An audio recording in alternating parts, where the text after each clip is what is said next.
Isn't it funny how for so many things in life we get a manual, a set of instructions?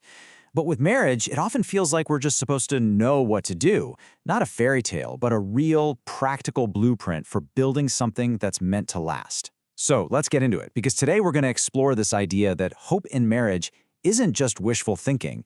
It's actually something you can build on purpose with a really clear and powerful design. This quote, wow, it just gets right to the heart of it, doesn't it? So many of us jump into marriage with all the love in the world, with the best intentions, but we honestly feel like we're trying to find our way through a huge new country with no map. We want to build this beautiful life together, but we're just not sure how. And what happens when you don't have that map? Well, you start guessing. You piece things together from what you see around you. Or, and this is the tough one, you just unconsciously start repeating the same broken patterns you might have grown up with. And all that guesswork, it can leave even the most loving couples feeling completely lost and, well, disconnected. But what if there's another way? A way to shift from all that exhausting guesswork to an actual, intentional design. And that brings us to the core of what we're talking about today, the Covenant Blueprint. This is all about moving beyond our own best efforts and looking at God's original design for marriage.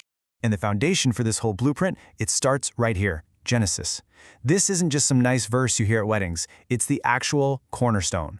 And I want you to really pay attention to that word joined, because it holds the key to understanding this entire structure. So here's the crucial part. That word joined means covenant. And a covenant is so different from a contract or just a simple agreement. A covenant, in this sense, is a divine thing. It's the idea that God Himself is the one holding two lives together. It creates a bond that is just so much stronger than any promise we could make on our own. And you can really see the difference here. A marriage built on convenience, it's often tossed around by whatever emotions and feelings are happening that day. It only feels stable when things are easy. But a covenant marriage is anchored in something way deeper. It's a choice, a commitment to unity, to truth, and to endurance, especially when those feelings come and go. Okay, so we've got the blueprint. Awesome. But a plan is only good if you know how to actually build with it, right? So how does this whole covenant idea translate into real everyday actions? This next part is all about moving from the what to the how.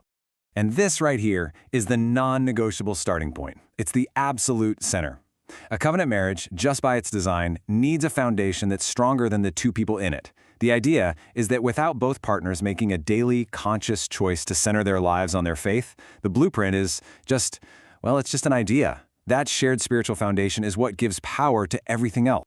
This really breaks it down into a building process. It all starts with that daily surrender we just talked about, making your faith the real center. From there, it's about learning to love as an action, not just a feeling.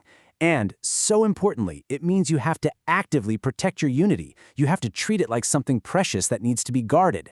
And this is so helpful because it takes love from being this vague, fuzzy concept to a clear action plan. Scripture tells us love does things. It's patient when you really want to be frustrated. It's humble when your pride is screaming to be right.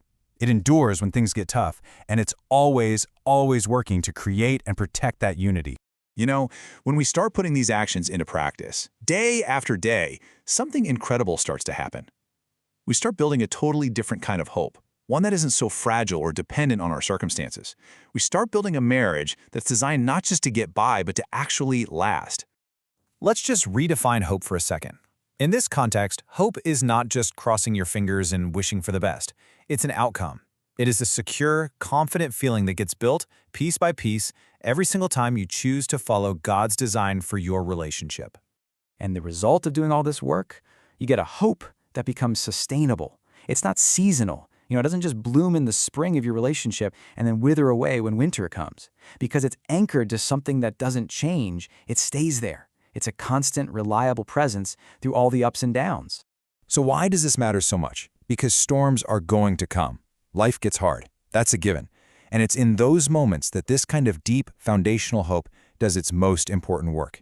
It's the anchor that doesn't just make you feel better, it literally holds you steady when the waves of life feel like they're going to pull you under. It's amazing how much energy and planning and focus we pour into preparing for a single wedding day.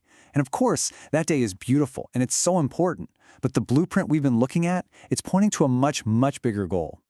And that's it. Right there, that's the goal. The real reason to follow this blueprint isn't just to have a good marriage. It's to build a lifetime of sustainable, resilient hope. It's a legacy that you build together, for each other and for your whole family. So as we wrap up, here's the question to really think about. When you look at the foundation of your relationship, and it doesn't matter if you're just starting out or if you've been married for years, are the materials you're using designed for a temporary party or for a permanent home? Is it built for a day or for a lifetime?